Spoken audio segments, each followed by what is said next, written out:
E aí pessoal, tudo bem? Sejam muito bem-vindos à nossa 7ª aula de História do Brasil e na aula de hoje a gente vai começar a falar sobre o período do Brasil Império, beleza? Então, meus queridos, vocês já conhecem o ritual. Pega o teu caderninho do Mickey e o seu marca-texto verde-limão e bora pra aula. Meus queridos, na aula de hoje a gente vai falar um pouquinho sobre o primeiro reinado. O primeiro reinado é aquele momento, aquele período histórico que vai ali de 1822 a 1831. É aquele momento no qual Dom Pedro I vai governar o Brasil enquanto um país independente. Então, olha só, para a gente entender esse primeiro momento de Brasil enquanto país independente, a gente tem que falar um pouquinho do reconhecimento externo do Brasil enquanto um país independente, certo? Então, olha só, como eu falei na última aula, o primeiro país que reconheceu o Brasil foi os Estados Unidos. Naquele contexto, lá por 1824, os Estados Unidos estava sob a doutrina Monroe, que era basicamente uma lógica de América para os americanos. Vamos lembrar que os Estados Unidos já tinha passado por um processo de independência, então os Estados Unidos eles reconhecem a independência do Brasil. Além disso, os Estados Unidos tinham muito interesse em relações comerciais aqui com o Brasil, tudo bem? Principalmente em não precisar ter que ser intermediado por Portugal. Só que olha só, nem tudo eram flores. Alguns países da Europa não reconheciam a independência do Brasil. Esses países eles estavam sob influência do Congresso de Viena, que era formado por países contrários às independências das colônias. E o que aconteceu, galera? Até 1825, Portugal não tinha reconhecido a independência do Brasil. Então, olha só, para que Portugal pudesse reconhecer o Brasil independente, o governo português ele cobrava uma indenização. Só que o que acontece? Nesse contexto, o Brasil ainda não tinha tanto dinheiro e era uma indenização muito alta. Só que nesse contexto, Portugal ainda estava sofrendo com aquela dependência da Inglaterra que a gente viu nas últimas aulas por conta do Tratado Panos e Vinhos. Então Portugal tinha uma dívida bem alta com a Inglaterra. O que Portugal fez? Ele passou essa dívida para o Brasil. A partir de agora o Brasil tem essa dívida com a Inglaterra. Em troca disso ele reconheceu a independência do Brasil. Então isso, claro, que vai gerar um endividamento do Brasil agora com a Inglaterra. E também no mesmo ano, em 1825, a Inglaterra, por conta de todo esse trâmite, reconhece também a independência do Brasil. Beleza? Depois de ter a independência reconhecida por Portugal e por alguns países da Europa, o Brasil precisa ter uma Constituição. E é nesse contexto que a gente fala um pouquinho da Assembleia Constituinte de 1823. Então, nesse ano foi realizada uma Assembleia Constituinte para que fosse construída essa Constituição Nacional. Só que olha só, a galera que ia fazer a Constituição, ou seja, os constituintes, quem ia escrever essa Carta de Leis do Brasil, tinham concepções, tinham ideias muito diferentes. Principalmente os liberais e os conservadores, que são os dois principais grupos aqui nesse momento. Então olha só, vamos entender quem eram os liberais e quem eram os conservadores. Os liberais, eles queriam limitar o poder do imperador e aumentar o poder do parlamento, e também pensar numa lógica de mais autonomia para as províncias, ou seja, descentralizar o poder central. Então os liberais pensavam numa monarquia constitucional, naquela que o rei reina, mas não governa. A gente vai falar mais sobre isso, tá? Fiquem tranquilos. E aí nós temos os conservadores, que defendiam a centralidade do poder na figura do imperador. Além disso, eles também queriam uma lógica de voto censitário, que é apenas para homens brasileiros de alta renda. O voto censitário normalmente é aquele voto que é restrito a alguma coisa. Nesse caso aqui seria a renda, certo? Então só pessoas ricas poderiam votar, pensando, claro, numa exclusão da participação do povo na política. É claro que Dom Pedro, ele apoiava os conservadores, ele apoiava uma Constituição conservadora, porque ele queria centralizar o poder na figura dele. Mas os liberais começaram a receber um significativo apoio e, por consequência, as ideias conservadoras estavam ficando de lado. O que Dom Pedro fez? Dom Pedro dissolveu a Assembleia em novembro do mesmo ano, numa atitude claramente autoritária. Ele falou, já que não vai ser do jeito que eu quero, não vai ter Constituição nenhuma. Mas o país pode ficar sem Constituição? É claro que não, moçada. Então, lá em 1824, Dom Pedro organizou o Conselho de Estado, que era formado majoritariamente por conservadores. E é junto com esse Conselho de Estado que Dom Pedro I vai elaborar uma Constituição e vai outorgar em 1824. Normalmente, as constituições do Brasil elas foram promulgadas. Ah, professor, qual que é a diferença? Quando se promulga uma Constituição, quer dizer que essa Constituição ela é proveniente de uma Assembleia Constituinte, quer dizer que ela teve a participação de diversos parlamentares, quer dizer que ela é uma Constituição minimamente democrática. No caso da primeira Constituição do Brasil, que é essa aqui de 1824, ela foi outorgada, ou seja, ela foi imposta. Foi uma Constituição colocada de baixo para cima pelo imperador. Então lembrem que a primeira Constituição, a de 1824, ela é imposta, é uma Constituição autoritária. E quais são as características dessa Constituição?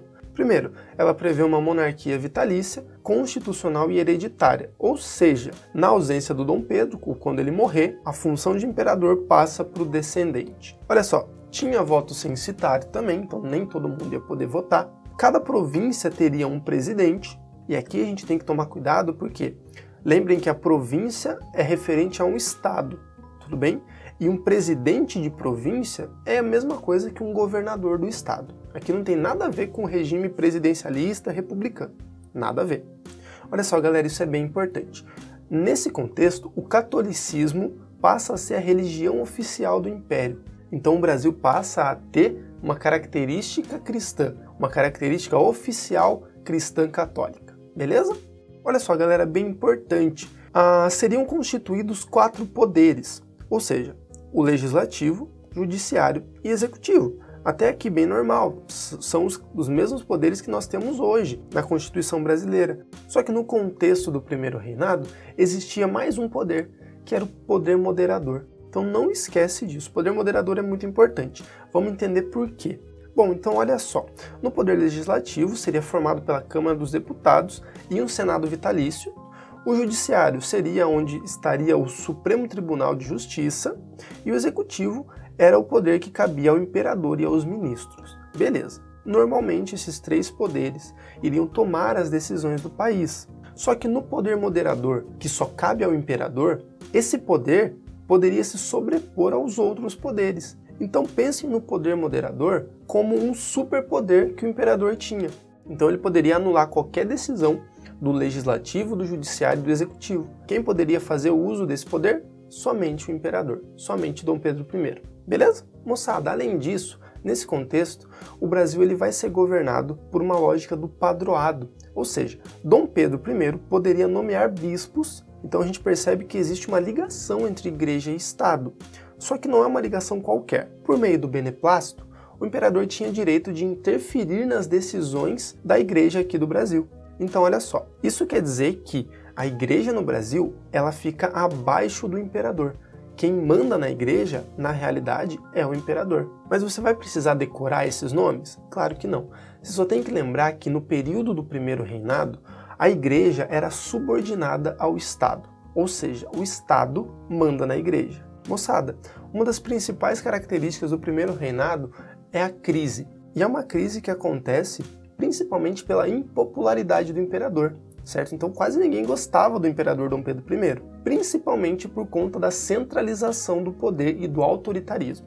E é nesse contexto, moçada, que vai acontecer a Confederação do Equador, em 1824. A gente pode entender uma confederação como a união de várias federações, ou seja, de vários estados. Nesse caso aqui, vão ser vários estados ali do Nordeste. Mas por que Confederação do Equador? Essa confederação, essa junção de estados, vai sofrer influência da Constituição Liberal do Equador, beleza? Então olha só, galera, nesse contexto estava aumentando muito a miséria e a insatisfação de alguns agricultores ali do Nordeste. Então esse pessoal, liderados ali pela província de Pernambuco, buscavam maior independência, buscavam maior autonomia para algumas províncias do Nordeste em relação ao Brasil. Então, de modo geral, era um monte de liberal ali do Nordeste que não aceitava a Constituição conservadora de Dom Pedro. Então, era uma parte do Nordeste que buscava uma emancipação política do Brasil. E a principal crítica era o autoritarismo do Dom Pedro I.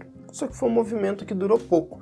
Em 1825, o movimento foi reprimido violentamente por Dom Pedro I, que utilizou tropas mercenárias. Ah, professor, por que ele utilizava tropas mercenárias? Galera, nesse contexto, o Brasil ainda não tinha exército. Só vai se formar um exército oficial do Brasil lá na Guerra do Paraguai, lá no Segundo Reinado. Mas não há nada que esteja ruim que não possa piorar, não é mesmo? Então, para aumentar essa crise, ainda rolou a Guerra da Cisplatina, ali de 1825 até 1828. Moçada, a Cisplatina é a atual região do Uruguai, beleza? E essa região pertencia ao Brasil no contexto do primeiro reinado. Essa guerra vai acontecer porque essa região da Cisplatina, que é de colônia espanhola, buscava a independência do Brasil. E Dom Pedro, mesmo sem ter apoio popular, e mesmo sem ter dinheiro e sem ter um exército, ele entrou nessa guerra contra a Cisplatina. E claro que é uma guerra que gerou muitos gastos, principalmente por conta do Brasil não ter um exército oficial. E para piorar, o território da Cisplatina ainda contava com o apoio da Argentina. Então, para desespero do Dom Pedro, o Brasil perde a guerra e perde o território da Cisplatina. Mas não foi só isso não, olha só. Além de perder a guerra, o Dom Pedro conseguiu falir o Banco do Brasil e de quebra ainda aumentou a insatisfação popular. Ou seja, a população estava de saco cheio do Dom Pedro. E olha só, galera, não era novidade para ninguém que Dom Pedro era odiado pelo Brasil. Então, para o Dom Pedro tentar buscar um pouquinho mais de apoio, um pouquinho mais de popularidade no Brasil, ele estava realizando algumas comitivas pelo país, ou seja, algumas viagens pelo país buscando apoio. Chegando na cidade de Vila Rica, em Minas Gerais, Dom Pedro I foi extremamente hostilizado pela população e ele resolve voltar para o Rio de Janeiro. E nesse momento, alguns membros conservadores do governo, para demonstrar apoio ao imperador, organizaram uma super festa para o Dom Pedro. E aí alguns brasileiros invadiram e acabaram com a festa. Os brasileiros destruíram o salão, jogaram garrafa para todo que é lado, tanto que esse evento é conhecido como Noite das Garrafadas. Foi essa treta generalizada que se estendeu pelas ruas do Rio de Janeiro a noite toda. O governo de Dom Pedro estava extremamente instável. O povo brasileiro estava extremamente saturado com o governo de Dom Pedro. E o cara ainda vai fazer uma festa? Então essa foi a gota d'água para os brasileiros, que já não aguentavam mais o governo de Dom Pedro I. E moçada, isso está acontecendo em 1831, então a gente já chega no fim do primeiro reinado. Vamos entender como chega ao fim o governo de Dom Pedro I. Olha só, o pai de Dom Pedro I, Dom João VI, tinha morrido em Portugal. Isso significa que Dom Pedro I seria o herdeiro do trono português. Então, aproveitando que Dom Pedro não conseguia governar aqui no Brasil, ele resolve abdicar o trono e voltar para Portugal. Como assim, professor? Ele abandonou o barco aqui no Brasil? Exatamente. Só que ele deixou o Brasil nas mãos do filho dele, que era o Pedro Alcântara. Ah, professor, e qual que é o problema disso? O problema é que o filho de Dom Pedro I tinha apenas 5 anos. Portanto, ele não poderia governar até chegar à maioridade. Eita, professor, e agora? Como é que faz? O moleque não vai reinar? O que acontece? Moçada, quando Dom Pedro I abdica do trono e deixa o trono para o filho dele, que era menor de idade, o Brasil vai passar por um momento de muita instabilidade política, onde diversos líderes provisórios vão governar até Dom Pedro II estar apto a governar o país. Mas isso a gente vai ver na próxima aula, que a gente vai trabalhar sobre o período regencial. Beleza? Moçada, o que você tem que lembrar e não pode esquecer sobre o primeiro reinado? É um momento marcado por instabilidade econômica, social e principalmente política. Então não esqueça isso. Coloca uma estrelinha do lado porque isso é bem importante. Certo, meus queridos? Agora a gente pode ir para a nossa questãozinha clássica para arrasar no vestibular. Então vamos lá, moçada. Qual o papel conferido ao imperador pela Constituição de 1824? Já sabe como funciona. Pausa o vídeo, tenta responder e daqui a pouco você volta para conferir o teu acerto. Vamos lá, letra A. Subordinação ao poder legislativo. Letra B. Instrumento de descentralização político-administrativa. Letra C. Chave de toda organização política. Letra D. Articulador da extinção do padroado. Letra E. Liderança do Partido Liberal. Vamos lá, moçada. Primeiro, Dom Pedro não era subordinado ao poder legislativo e a nenhum poder. O poder moderador manda em todos os outros poderes, beleza? Instrumento de descentralização política também não faz sentido, porque todo o poder estava centralizado na figura do imperador.